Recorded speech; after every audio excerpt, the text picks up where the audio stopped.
മഹാലക്ഷ്മി സീരിയലിന്റെ വരാൻ പോകുന്ന ഒരടിപൊളി എപ്പിസോഡിന്റെ റിവ്യൂയിലേക്ക് എല്ലാവർക്കും സ്വാഗതം. അങ്ങനെ സാഗറിനെ മാർക്കോ തോമസ് ഡോക്ടറുടെ ഡ്രൈവറായിട്ട് ജോലി ശരിയാക്കി കൊടുക്കുന്നുണ്ട്. സാഗറിന്റെ പൂർവ്വകാല ചരിത്രം എല്ലാം മാർക്കോ തോമസ് ഡോക്ടറോട് പറയുകയും ചെയ്യുന്നുണ്ട്. മേഘൻ അയാളെ വിലക്കെടുത്തു എന്നും മഹാലക്ഷ്മിയുടെയും കണ്ണൻ സാറിന്റെയും ജീവിതത്തിലേക്ക് കടന്നു കയറി അവരെ വേർപെടുത്താൻ നോക്കിയെന്നും മഹാലക്ഷ്മിയോട് സാഗർ മോശമായിട്ട് പെരുമാറാൻ ശ്രമിച്ചു എന്നെല്ലാം മാർക്കോ പറയുമ്പോൾ ഇങ്ങനെയുള്ള ഒരുത്തിനെയൊക്കെ വിശ്വസിക്കാൻ പറ്റുമോടോ? പിന്നെ മാർക്കോ പറഞ്ഞതായതുകൊണ്ട് ഞാൻ വിശ്വാസത്തിൽ എടുക്കുക. മാത്രമല്ല കണ്ണനും മഹാലക്ഷ്മിയും വിചാരിച്ചാൽ അയാൾക്ക് ഫിനാൻഷ്യൽസിൽ തന്നെ നല്ലൊരു ജോലി കൊടുക്കാൻ പറ്റില്ലേ എന്നെല്ലാം തോമസ് സാർ ചോദിക്കുമ്പോൾ അവിടെയാണ് സാർ പ്രശ്നം. സാഗർ മഞ്ജുവിനെ വിവാഹം കഴിച്ചത് കണ്ണൻ സാറിന് മഹാലക്ഷ്മിക്കും ഇപ്പോഴും ഉൾക്കൊള്ളാൻ കഴിഞ്ഞിട്ടില്ല. കാരണം സാഗറിൽ നിന്നും അവർക്ക് അത്തരം ഒരു അനുഭവമാണല്ലോ ഉണ്ടായിട്ടുള്ളത് എന്നെല്ലാം മാർക്കോ പറയുന്നുണ്ട് തോമസ് സാറിനോട്. എന്തായാലും സാഗറിനോട് വരാൻ പറയൂ എന്നും തോമസ് വൈദ്യൻ പറയുന്നുണ്ട് മാർക്കോയോട്. പക്ഷേ കണ്ണനും മഹാലക്ഷ്മിക്കും ആണെങ്കിൽ മാർക്കോ സാഗറിന് തോമസ് സാറിൻ്റെ ഡ്രൈവറായിട്ട് ജോലി മേടിച്ചു കൊടുത്തതൊന്നും അവർക്ക് തീരെ ഇഷ്ടപ്പെടുന്നില്ല. എന്തിനാ മാർക്കോ ഞങ്ങളോട് ആലോചിക്കാതെ അങ്ങനെ ചെയ്തത്? അവൻ്റെ കൂടെയുള്ള മഞ്ജുവിൻ്റെ ജീവിതം തന്നെ എന്തായി തീരും എന്ന ആശങ്കയിലാണ് ഞാനും ഇയാളും.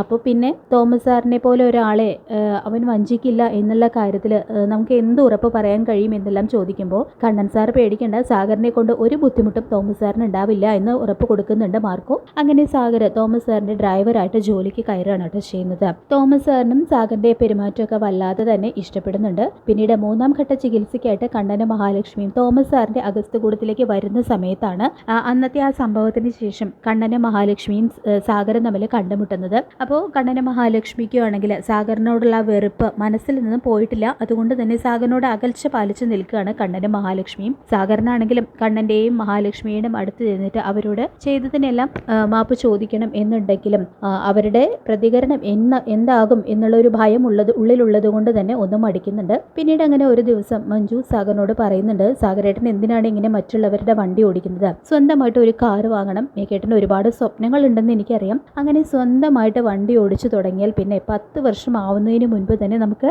സ്വന്തമായിട്ട് ഒരു വീട് വാങ്ങാൻ പറ്റും എന്ന് മഞ്ജു പറയുമ്പോൾ അതൊന്നും വേണ്ട മഞ്ജു, അധ്വാനിച്ച് ജീവിക്കാനുള്ള ഒരു മനസ്സുള്ളത് കൊണ്ട് തന്നെ ഏത് ജോലി ചെയ്യാനും എനിക്ക് മടിയില്ല. മഞ്ജു എൻ്റെ കൂടെ ഉണ്ടായാൽ മാത്രം മതി എന്ന് പറയുമ്പോൾ അതൊന്നും പറഞ്ഞാൽ പറ്റില്ല. സാഗരേട്ടൻ ഒരു കാറ് വാങ്ങണമെന്ന് തന്നെ നിർബന്ധിക്കുകയാണ് മഞ്ജു. ഒരു കാറ് വാങ്ങാനുള്ള പൈസയൊന്നും എൻ്റെ കയ്യിലില്ല മഞ്ജു എന്ന് സാഗർ പറയുമ്പോൾ അതോർത്ത് സാഗരേട്ടൻ വിഷമിക്കേണ്ട. ബാങ്ക് ലോക്കറിൽ എൻ്റെ ആഭരണങ്ങളുണ്ട്. വിവാഹത്തിന് കരുണേട്ടത്തി തന്നതാണ്. 101 പവൻ സ്വർണ്ണമുണ്ട്. അത് വിറ്റ് കഴിഞ്ഞാൽ കാറ് വാങ്ങാനുള്ള പൈസ കിട്ടും. അങ്ങനെ പടിപടിയായിട്ട് സാഗരേട്ടൻ ഉയർന്നു വരണം.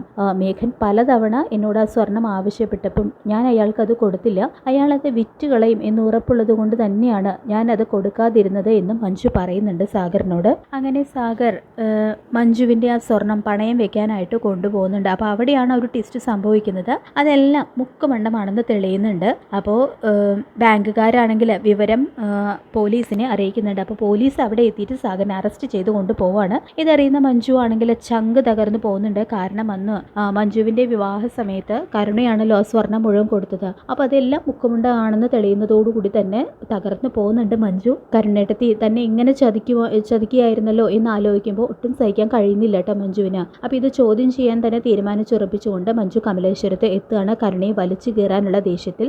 കരുണേട്ടത്തി ഇങ്ങനെ ഒരു ചതി എന്നോട് ചെയ്യുമെന്ന് ഞാൻ ഒരിക്കലും പ്രതീക്ഷിച്ചില്ല എന്ന് പറയുമ്പോൾ നിന്നോട് ഈ പടി ചവിട്ടി പോകരുതെന്നല്ലേ ഞാൻ പറഞ്ഞിട്ടുള്ളത്. ഇവിടെയുള്ള ആർക്കും നിന്നെ കാണണ്ടായെന്ന് ദുർഗ പറയുമ്പോൾ അല്ലെങ്കിലും ഞാൻ ഇവിടെ താമസിക്കാൻ വേണ്ടി വന്നതല്ല. ചില സത്യങ്ങൾ നിങ്ങളെ എല്ലാവരെയും അറിയിക്കാനാണ് ഞാൻ വന്നത്. നിങ്ങളുടെ മരുമകൾ വിവാഹ സമയത്ത് മുക്കുമണ്ടം തമ്മെന്ന് നമ്മളെയൊക്കെ പറ്റിക്കുകയായിരുന്നു. ഇങ്ങനെ ഒരു ചതി കരുണേട്ടത്തി എങ്ങനോട് ചെയ്യുമെന്ന് ഞാൻ ഒരിക്കലും കരുതിയില്ല. ഇവരൊരു പെരുങ്കള്ളിയാണെന്ന് പറഞ്ഞുകൊണ്ട് കരുണയുടെ എല്ലാ ചതിയും അവിടെ തുറന്നടിക്കുന്നുണ്ട് മഞ്ജു.